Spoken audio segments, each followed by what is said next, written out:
tanpa kehadiran atau tanpa keberadaan Megawati Hangistri Pertiwi membuat Gresik Petrokimia itu keteteran karena Gresik Petrokimia itu tidak bisa mengimbangi atau tidak bisa memberikan perlawanan sampai di 5 set ketika menghadapi Jakarta Popsivo Polwan.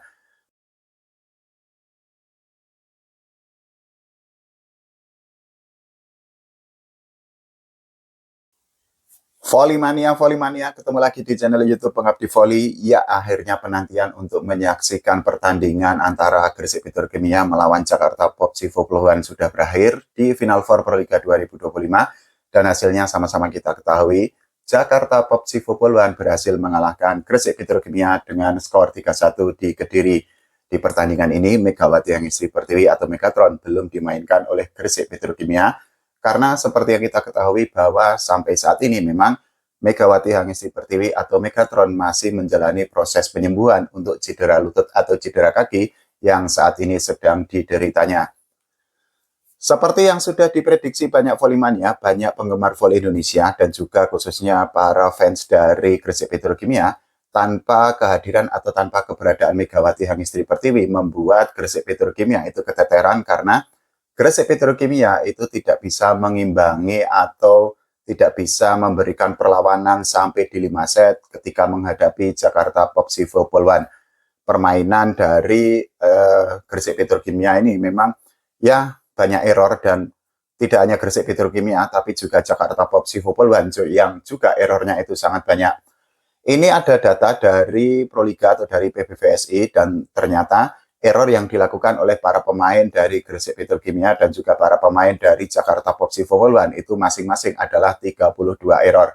Astagfirullahaladzim, banyak banget. Kenapa dikatakan banyak? Karena ini adalah partai yang sangat krusial, ini adalah fase yang sangat penting, ini adalah momen yang sangat menentukan karena sudah masuk di Final Four Proliga 2025. Ya, errornya tidak hanya terjadi dari sisi attack, tapi juga dari sisi receive dan juga dari sisi serve. Dan hal itu tentu menjadi pekerjaan rumah yang harus sangat segera dipecahkan oleh pelatih dari Gresik Petrokimia dan juga pelatih dari Jakarta Popsivo Polwan. Khusus untuk Gresik Petrokimia sendiri, ada banyak sorotan yang ditujukan kepada Gresik Petrokimia setelah mereka dikalahkan oleh Jakarta Popsivo Polwan. Salah satunya adalah Gresik Petrokimia ini tampil sangat tidak konsisten sejak awal pertandingan. Kita ambil contoh di set pertama, saat itu Gresik Petrokimia unggul 4 poin dari Jakarta Popsivo Polwan, tapi ternyata di set pertama saat itu Gresik Petrokimia dipaksa bermain jus dengan Jakarta Popsivo Polwan. Untung saja Maya Kurnia Indri dan kawan-kawan berhasil menang di set pertama. Tapi di set kedua, di set ketiga, dan di set keempat, ternyata penampilan dari Gresik Petrokimia ini bisa dikatakan drop atau menurun cukup jauh.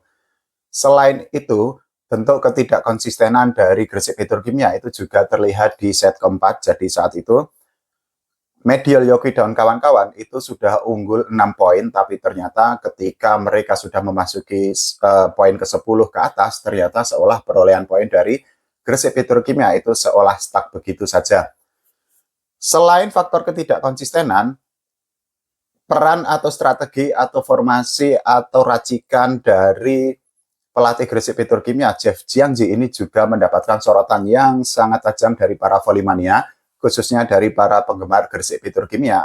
Salah satunya adalah ketidakmauan dari Jeff Jiangji untuk merotasi Medial Yoku yang di pertandingan kali ini memang bisa dikatakan Medial Yoku itu tidak bermain dalam performa terbaiknya. Jadi Medial Yoku sendiri itu memang berposisi sebagai kapten dan juga dirinya itu diplot sebagai opposite hitter di Gresik Petrokimia ketika menghadapi Jakarta Popsivo Polwan.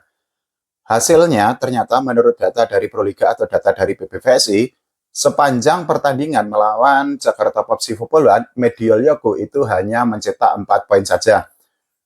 Ya, tentu saja hanya mencetak 4 poin untuk ukuran atau untuk pemain yang berposisi sebagai opposite hitter, tentu saja merupakan sebuah catatan yang tidak bisa dikatakan baik, apalagi sekali lagi ini adalah fase krusial di mana kemenangan itu akan sangat menentukan untuk melangkah ke final Proliga 2025. Sebaliknya, kekalahan itu juga akan sangat berpengaruh bagi semua tim untuk mendapatkan tiket ke final Proliga 2025 ini.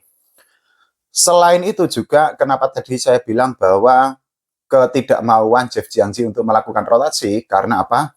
Sebenarnya di Gresik Petrokimia ini ada beberapa pemain yang oleh para volley-mania, khususnya oleh para fans dari Gresik Petrokimia itu bisa dimaksimalkan. Salah satunya adalah Ajeng Fiona. Selain itu juga Gresik Petrokimia ini kan juga memiliki Putri Agustin yang memang oleh mereka dianggap bisa untuk ya setidaknya dimasukkan untuk memberikan nuansa berbeda atau memberikan gairah baru di tengah lapangan, khususnya ketika Gresik Petrokimia itu mengalami fase-fase sulit atau ketika mereka sedang berada dalam momen yang sangat terjepit. Tapi ternyata Jeff Jiangzi bersikukuh untuk tetap memainkan Mediol Yogu dari awal sampai akhir, dan ya kita bisa melihat bahwa cuma 4 poin saja menurut data dari Proliga yang bisa disumbangkan atau didonasikan atau diberikan oleh Mediol Yogu kepada Gresik Petrokimia ketika menghadapi Jakarta POPC Football One. Selain dari sisi error yang jumlahnya sama-sama 32 error antara Gresik Petrokimia dengan Jakarta POPC Football One, untuk statistik lain seperti attack, kemudian block, dan juga ace, ternyata kita bisa melihat bahwa Jakarta POPC Football One ini lebih unggul jika dibandingkan dengan Gresik Petrokimia. Salah satunya adalah dari sisi attack atau dari sisi serangan. Jadi, untuk Gresik Petrokimia sendiri berhasil mendapatkan 38 poin dari 125 attempt yang mereka lakukan. Sementara itu, Jakarta POPC Football One mendapatkan 49 poin dari 125 attempt yang mereka lakukan di pertandingan hari ini. Sementara itu, dari sisi blok, lagi-lagi ternyata Gresik Petrokimia itu kalah dari Jakarta POPC Football One karena Petro itu hanya mendapatkan 6 poin saja dari blok, sedangkan untuk Jakarta POPC Football One itu berhasil mendapatkan 10 poin, begitu juga dari sisi ace atau dari sisi serve, karena Gresik Petrokimia itu hanya bisa mendapatkan 3 poin dari serve, sedangkan untuk Jakarta POPC Football One memperoleh atau mendapatkan 8 poin dari serve. Dari perbedaan statistik itu kita bisa melihat bahwa peran yang ditujukan oleh para pemain, khususnya dari hitter-hitter yang dimiliki oleh Jakarta POPC Football One itu memang lebih menonjol atau mencolok jika dibandingkan dengan hitter-hitter yang dimiliki oleh Gresik Petrokimia. Salah satunya tentu saja adalah Madison Kingdom. Keren banget Madison Kingdom di pertandingan hari ini, karena sepanjang pertandingan ketika menghadapi Gresik Petrokimia, Madison Kingdom itu menjadi top skor setelah dirinya itu mencetak 19 poin. Dari 19 poin yang didapatkan atau disumbangkan oleh Madison Kingdom, ternyata 15 poin diantaranya itu berasal dari attack, kemudian 1 poin dari block, dan 3 poin lainnya itu berasal dari ace. Penampilan dari pemain asing baru dari Jakarta POPC Football One yaitu Jessica Mrusik ini juga istimewa banget sepanjang pertandingan ketika melawan Gresik Petrokimia.